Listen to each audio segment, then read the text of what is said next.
Welcome to Pretty Lies and Alibis. Join us as we seek the truth and travel the long road to justice. Hi, everybody. It's Wednesday. That means it's time for another episode of Pretty Lies and Alibis. And we are covering a brand new case today that is very close to home for us. Yep. So first off, you guys may have heard this story in the news. 3-year-old Victoria Rose Smith, who is from South Carolina, was adopted along with her two brothers last March. And we're going to get into the whys and all that. But right now, we wanted to take a moment to say that this murder has some underlying things going around as far as conversations. The family that adopted Victoria Rose and murdered her, it was a black family, and Victoria Rose and her brothers are white. However, we are not going to make this a race issue. And in fact, the family just today released a statement that we want to read right out of the gate, because murder is murder and it doesn't have a color. Yep. So Victoria Rose's great aunt said in the news today, people are bringing the race issue into this, but we don't have any evidence that it played a part. Evil is evil. Evil doesn't have a color. And her great aunt's name is Michelle Earps, I believe is how you say the last name. So she's just acknowledging that on the Justice for Victoria Rose page on Facebook, there have been some racial undertones. She goes on to say, please respect that there has been no official position that Victoria's death was racially motivated. The problem lies with a broken, flawed system that has failed this child and countless others. So they've just asked people on the page that is run by family to not make it a race thing. And so we just wanted to, right out of the gate, it's obvious the difference in race between the adoptive parents and the children.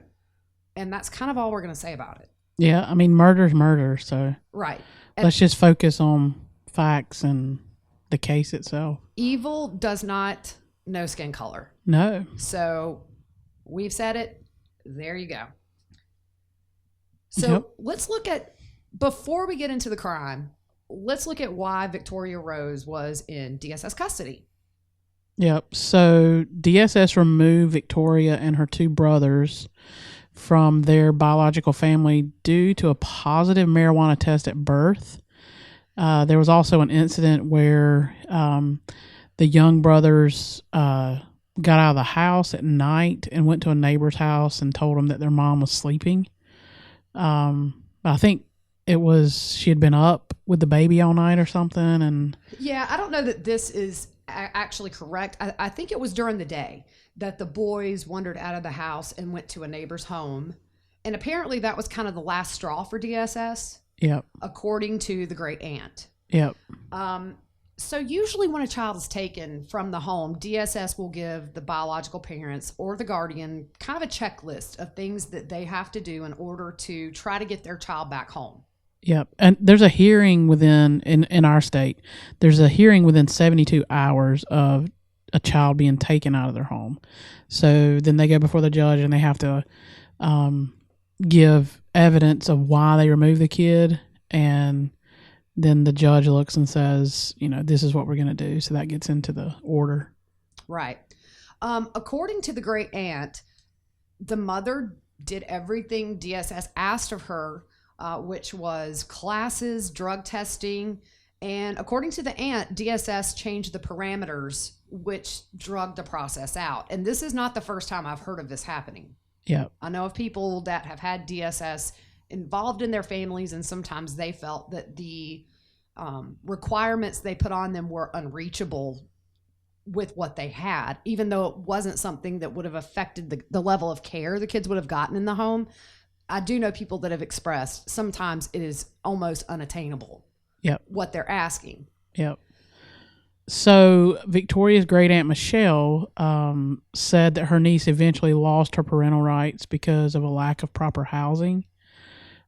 She did everything that was in the plan. She did the parenting classes and everything.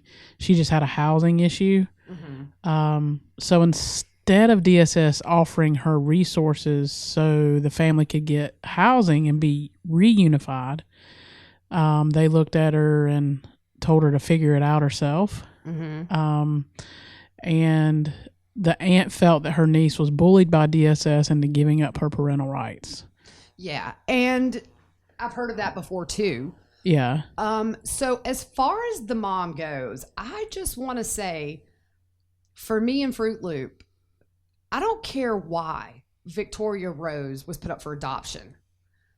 The mother of those 3 kids gave DSS 3 healthy kids to put up for adoption. Yeah. 1 child died. This is not the mother's fault. She did what she thought was best, which is sign away her rights. I don't care about her past. I don't care. I'll tell you this, every picture I've seen of Victoria Rose with her biological family, she looked happy and healthy. Yeah. She never looked sad.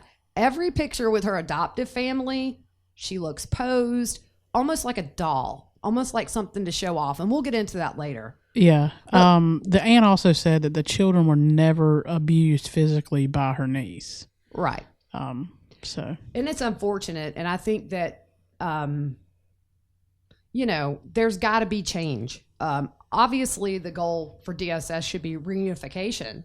And we'll get into that later, but gosh, I mean, it's just, this case to my core bothers me. Yep.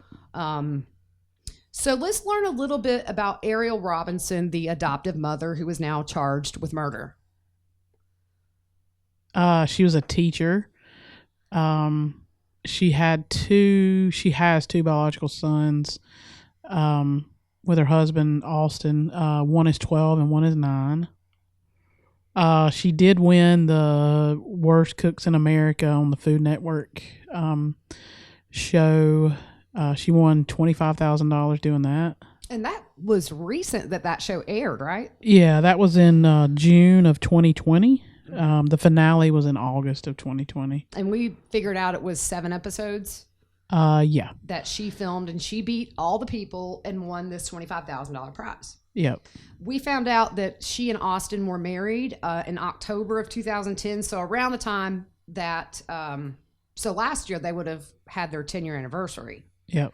And they also had a podcast. Yes. And on that podcast, they frequently talked about parenting, her comedy, or she wanted to be a comedian. Yeah. And then they frequently talked about racial issues. Yep.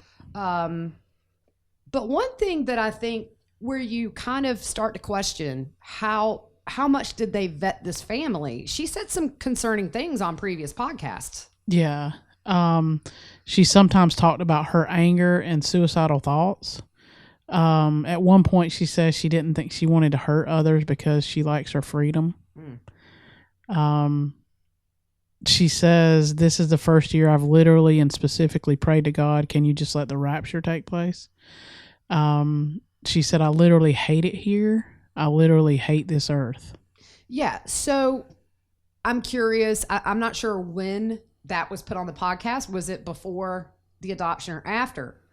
But even if it's after, I mean, either case, it's bad. It's bad. Yeah. Which to me, if it was after, then what the family is asking, they've started a petition for Victoria's Law, which is just a reform of DSS and social services. And also they want frequent and unscheduled visits with children who are in foster and newly adopted homes. And I think that's a great idea. Yeah. Because in this case, what we see is after the adoption, DSS walks away and says, okay, perfect. We've made a perfect family. A year later, we have a dead child. Yeah. She also joked about throat punching her biological kids when DSS was visiting. Oh, yeah, I saw that. She paraded her whole family on social media. When we started going through that, it was almost like it was a quest for fame. Definitely. I think that, obviously I don't know her or her husband. I know all I need to know about them now. But you have somebody who's won a reality show. Now, I know that she was on that reality show after she had adopted these kids.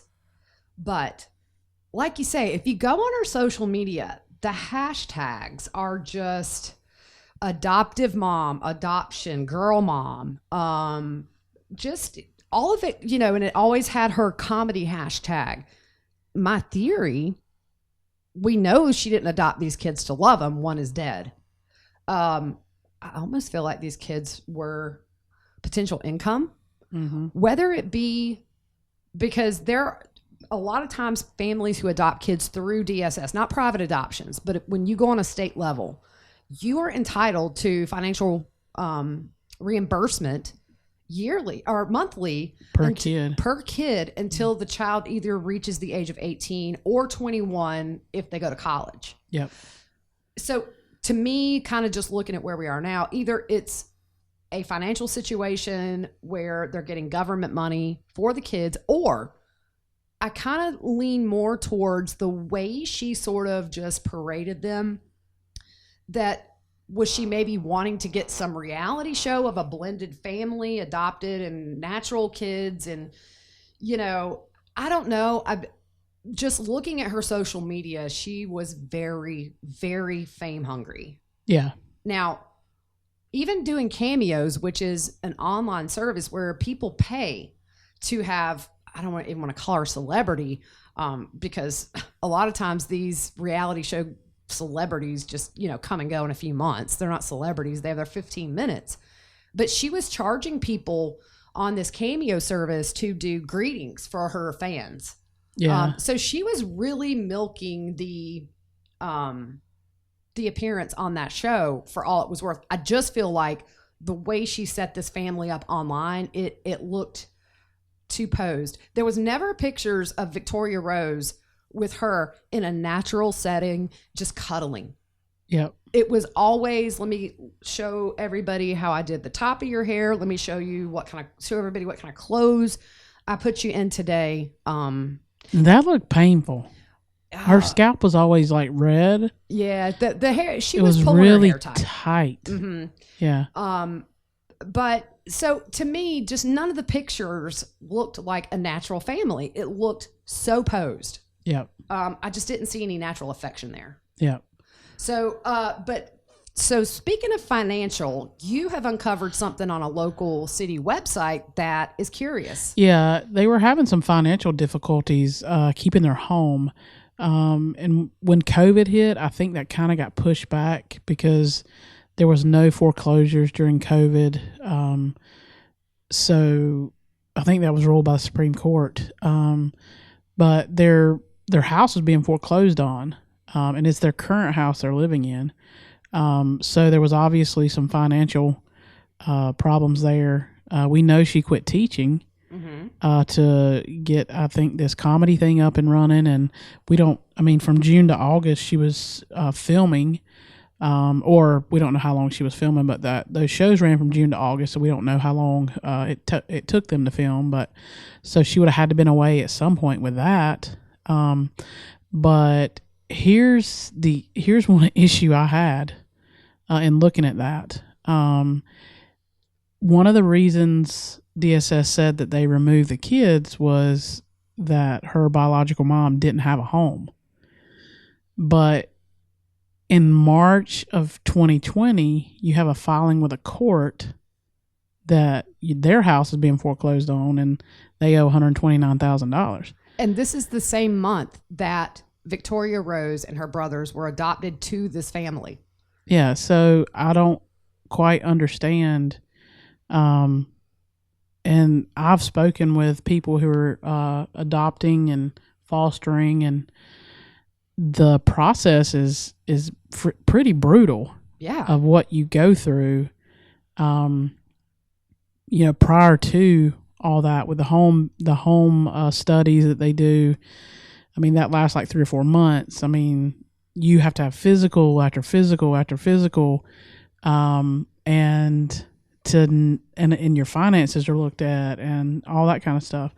So it's very odd for me that that's going to take place. And the other thing is, if I'm a struggling parent with 2 kids already of my own, why am I looking to adopt 3 more kids and bring in that I'm going to have to feed? Right. And clothe and house. And at what point, if DSS has to look at finances, I mean, it seems to me that would be a natural. You don't want to put 3 siblings in a home and not know for sure that this family can financially support these 3 kids, even without any kind of government assistance. Yeah. Did somebody either not look, or did they look and just didn't look good enough? Because it took us about 10 seconds to Google this and come up to the website and find out their house was put into foreclosure the same month they adopted these kids. Yeah. What in the world? Yeah, it just doesn't make sense. But there's a lot of things that we're going to discuss that, doesn't add up.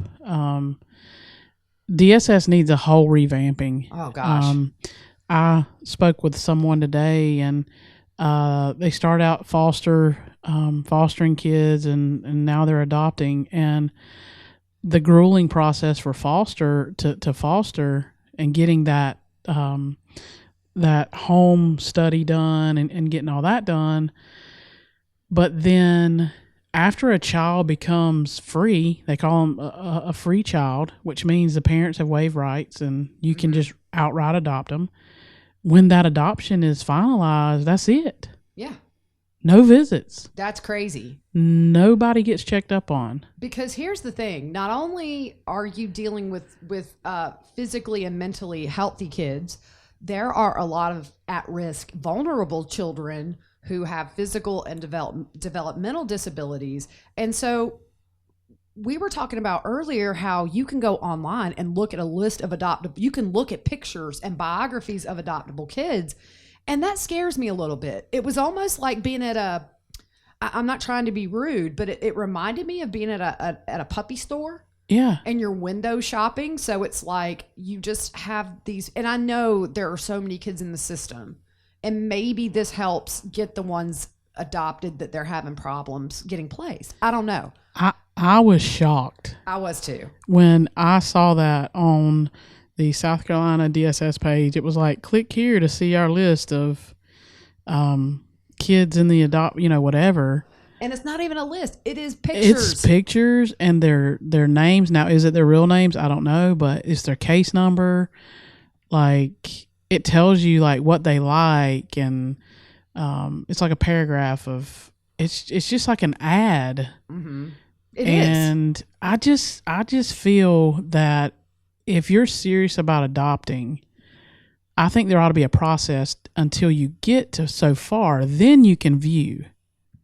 Right. I mean, I don't think just anybody. It scares me. I mean, I have nieces and nephews, and even, I mean, your kids. It scares me to think that anybody can pull up that list and look. A pedophile, whoever, they can pull that list up.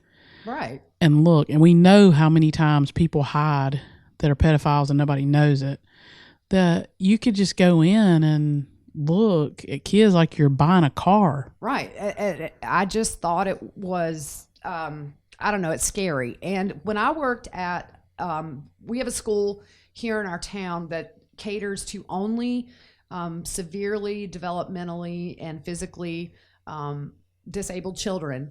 And we had a volunteer from the Julie Valentine Center, which is the rape crisis center in town for women, children, men, adults, it doesn't matter.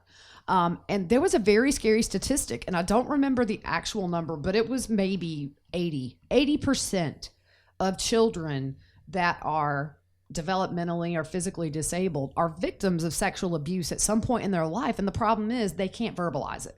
Yeah. So and a lot of these kids on this website are developmentally or physically disabled because obviously they're the hardest ones to place. That is a lifelong commitment as opposed to 18 to 21 years of just hands-on parenting. Yeah. So the whole system has to have an overhaul. But I thought it was interesting. In 2019, South Carolina got a new head of the DSS, and he wanted social services, or he wanted the state to spend $8 million to help pay for about 85 new full-time positions that would help deal with the increase in children and families who need state services.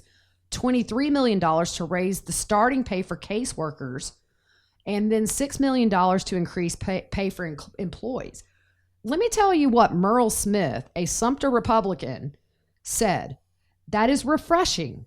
But as I've expressed to him, I don't fund promises, we fund results. That is the wrong attitude to have about children in the system. Yeah. You want results, you have to fund those results. You cannot reasonably expect a caseworker that has 100 kids on their load to be able to check in on 100 kids on a weekly basis. That you can blame DSS workers. There are some out there who drop the ball and kids fall through the cracks. There are great DSS workers who love their job and make a difference every day. The problem comes from funding and high ups.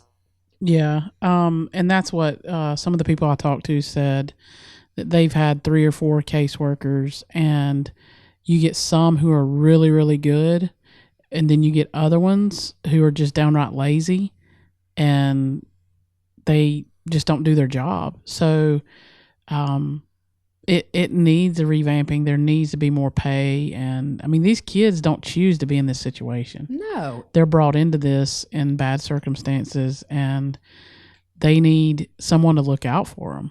Now, exactly. And the one thing too is when this lawmaker, I'm trying to find his name again, the guy from Sumter, Yep. the House budget writer. Yep. The same year that he said he wanted results, 23% more kids were adopted in South Carolina than in previous years. Now, my question is this. When you're going on the same budget and you're putting more kids into adoptive homes, is the vetting process suffering? Yeah. I mean, when the system's overloaded, you're desperate to place kids, you know, at what point does the vetting kind of start to get lax? And then we are where we are because the kids should have never been placed in a family where their house was being foreclosed the same month. Somebody somewhere dropped the ball. Yeah. Yeah. And unfortunately, Victoria Rose was the one that bore the brunt of that. Yeah. She is the one that suffered because somewhere down the line, flags weren't raised, even just on a financial level. Yeah. Much less anything else in Ariel or Austin's past that they've said or done on podcasts or wherever else that would be red flags, which we have seen. Yeah. So getting into what happened, so there was a 911 call released, and it's the dad, Austin, and he's telling the 911 operator that that his daughter is choking on water. And that's basically all you hear. Mm-hmm. It's a very short, I don't know if they didn't release the whole thing or what. No, it was not the whole thing. Yeah, it was very short. So 911 was called. Fire department comes in. And when they immediately see her, they immediately contact police and say, you know, you need to come. There's an issue. They knew it was a homicide by child abuse immediately. Yeah. And they see that enough. They know the signs. They know what's going on. Yeah. Well, I think the thing too is there was a police report released, and it literally every bit of it was redacted except for a couple of little things. And the one thing that stood out to me was it says Ariel explains that yesterday, 113, which is the day before Victoria Rose is murdered, on 113, and then it's redacted for 7 lines. Yeah. There's nothing. So I'm not sure if she is you know, a lot of times when children are murdered, when they're beaten, it's, oh, she fell down the stairs, or she fell off her bike. And, you know, to anybody who does this for a living, they know she's full of it. Yeah. But I'm curious to see, and it may be a while before any of this stuff is released. I want to see the coroner's report too. I don't think that they have not released that as far as we know. No. So in the pics that we've seen through social media, the kids don't look healthy to me. No, they do not. If you look, and I think I may have found a picture that was around the time they would have been adopted out. It's a picture with their mother, and they all look, you know, chunky little cheeks, chunky little arms. There was a noticeable difference towards the last pictures that Ariel posted of Victoria Rose. Yeah. All 3 kids to me just looked, my grandma would call it gaunt. They looked thin. They looked pale. Their eyes were always red. So I don't know if that was they'd been crying. I mean, I don't know. Well, I mean, if you look through Ariel's Instagram posts on her Ari comedy, okay, so she has 2 Instagram pages. One basically highlighted her career as a teacher, and it was all students and staff and that kind of thing. And then her main one, which was her Ari comedy funny or whatever she called it, that's where she put pictures of her doing podcast, her public appearances, and then pictures of the kids. Yeah. When we were going through the Instagram pictures, what was super obvious to us after about the second picture? You talking about how she paraded her and the fact that the kid had bruises in every picture. Yeah. Yeah, the one on the back of her neck. At first we were like, it looks like bug bites, but then we zoomed in. It was like, no, that's bruises and it's fingerprints. Yeah, it looks like fingerprints. But in a lot of the pictures, in fact, the Daily Mail, which is a British, it's kind of a tabloid. I read it because sometimes they are very good with their visual pictures. I like to go there because they have a lot of pictures and I'm very visual. But they did a story today on the Instagram pictures where they circled, and I tweeted out the link on Facebook and Twitter to that article. But we noticed that before that was even done. Pretty much every picture, as far back as we could go, in at least one of them, because she would post 3 or 4 at a time, she had marks on her. Yeah.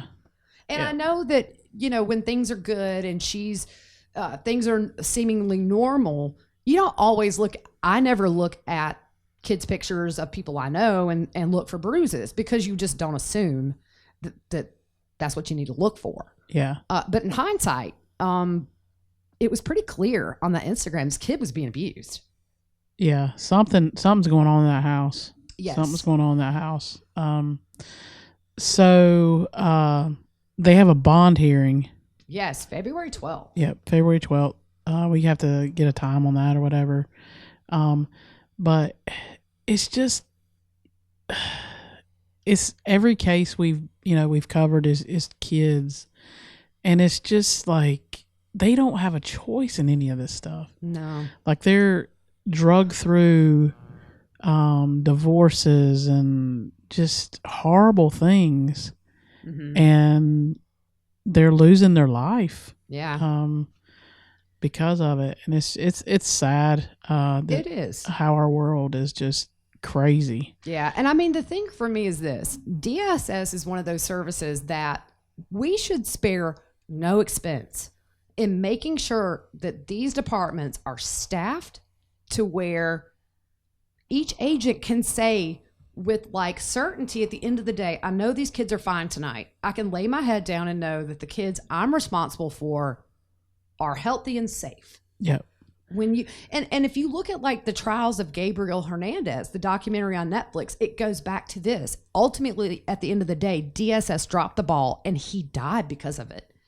There was a case in South Carolina in 2018, I believe, where an 8-month-old baby, after 11 reports against the father and 11 investigations, the child was allowed to go back home and was killed.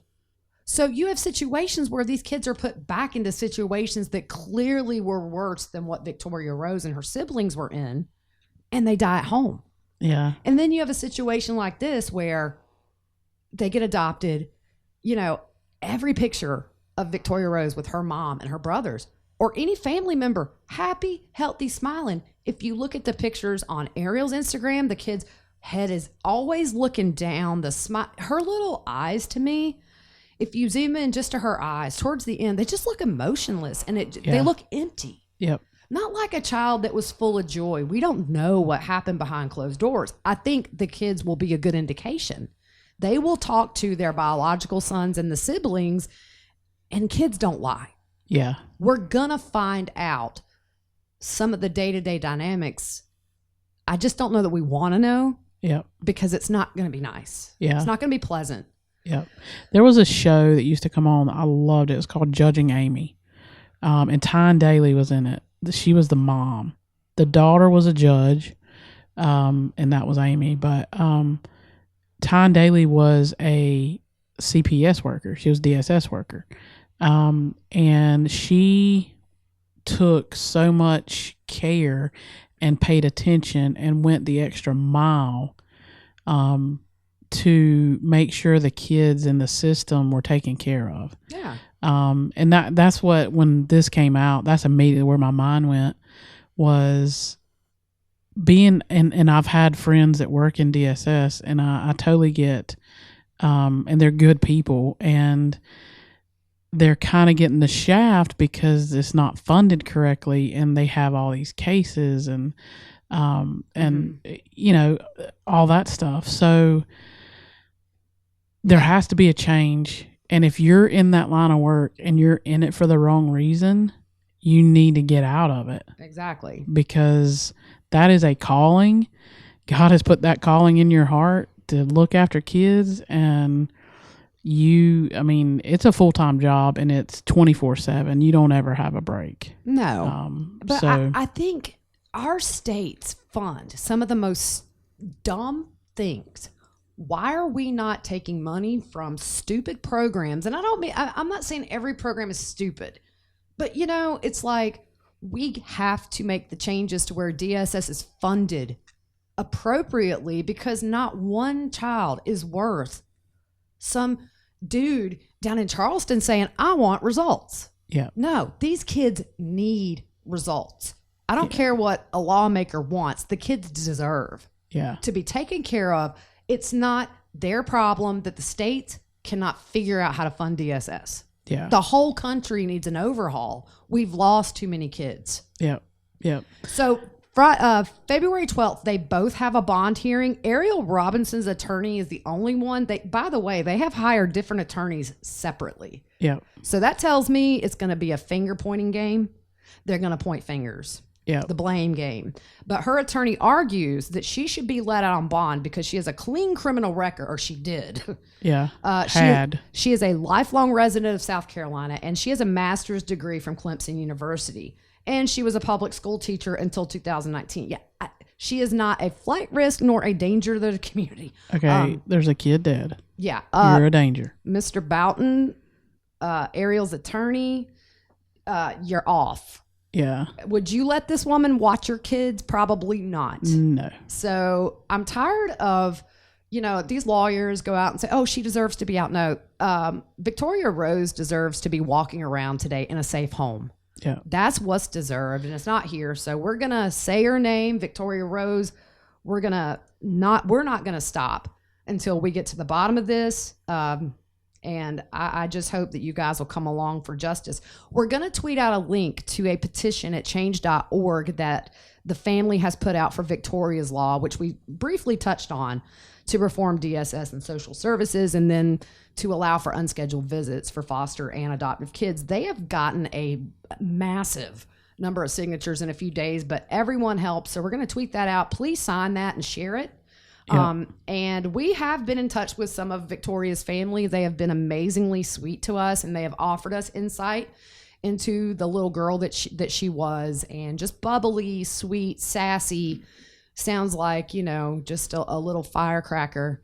But our thoughts and prayers are with her biological family, because in my opinion, her mom did what she had to do to give her a better life. And, so my thoughts and prayers are with her, because I know what she feels right now has to be just devastating. Yep. And I feel for the other two boys, because they didn't ask for any of this either. Right. Their world's been turned upside down too. So their biological children are with family. Yeah. And the two brothers are with foster parents. Now, they were with a wonderful foster family right before they were adopted. In fact, the foster mom helped with the funeral. Speaking of the funeral, this family had to fight tooth and nail to get this body released to them to be able to bury them. They were told initially that Victoria Rose would be buried privately, and they would not know where. And then I think the news got a hold of it. The family went on the news and was talking about their struggles to get the body to lay to rest. And eventually they were given her body, and they were able to have a funeral. Yeah. But just at every turn, even after her daughter's murdered, DSS hung up on her and told her, you're not going to know. Yeah. So And that's a tough situation because she gave up parental rights. So I think it then had to go through probate or something, and eventually it got worked out, and they were able to I have it released. It's tough. I get fired up, like, it's because what are you going to do? Just privately have the state bury her alone? I mean, I'm glad in the end they did that. It's just, it's just a sad situation, and we're just getting started. We will see what happens. We're going to cover the bond hearing on Friday. I don't think they'll get it, even though she has a master's degree from Clemson. Her lawyer thinks she should walk free till this trial, but we'll see what they're, how are they going to defend themselves? Is it going to be she did it, he did it? I'm just curious to see what their alibi or what their explanation is going to be. You had an interesting theory about the water the other night when we were talking about this. Yeah, I'm trying to think, why do you say she's choking on water? And I'm thinking, are they waterboarding this kid? And I would have never thought that, but why would you say she's choking on water? Yeah, I don't see when obviously there was blunt force trauma. Right. So why do you bring up water? Yeah, because if she's unconscious and she goes to the hospital, they're going to see that she doesn't have water in her throat. I mean, they saw that she was beaten to death. Yeah. Immediately. Yeah. So just evil in our community. We cover stuff all over the country, but when it hits home, it's different. It doesn't make it any worse. It just makes it a little more personal. I hope, because I know her two little brothers, what they went through, and definitely thinking and praying for them. Oh yeah. Because what did they see? You just don't know. They had to have seen enough. I mean, you live in a house with these people, and I think we're gonna find that what maybe these boys, both sets of boys, the biological and the adopted kids, can give insight to is home life since they were adopted. Yeah. Is this something where things started fast and furious with neglect? The kids looked neglected. I'm sorry. They did not, they looked nice, but if you look at pictures from a year ago, I know kids grow. They didn't look healthy. There's a difference. Yeah. So I'm curious. I want to give a shout out to foster parents and these the foster family that has these two boys. Yes. I mean, that's just amazing what you guys do to keep kids safe. The true loving kids, keeping them safe, providing a safe environment for them. And adoptive parents too, to bring a child that's not biologically yours into your home and to love them like one of your own takes a very special person. Yeah, I've got a friend that has battled for 2 years for this sweet little kid, and it's a long road. It is. And definitely a calling. So yeah. So we're going to stay on top of this case. There's much more to come. We will tweet out anything of relevance, and unless anything else happens, we will talk to you guys on Sunday, and we'll update you about the bond hearing. And if anything happens with the Vallow case or Gannon Stalk, we will bring that to you immediately. Yeah, there's a hearing coming up for Chad. Is it Chad or Lori? We didn't put it on the board, but I forgot the date. It's this. It's like is it 26th or something? It's later in the month. We'll tweet it out to make sure everybody knows. Yep. But we'll cover this bond hearing Friday, and any updates we will bring them to you. Follow us on Twitter, Facebook, YouTube. Hit that subscribe button and hit the bell to get updates when we put a new episode up. And we're going to keep working this case, trying to find out anything we can about these people's backstories, more about Victoria Rose and her siblings. And so you guys have a good night, and we will see you Sunday.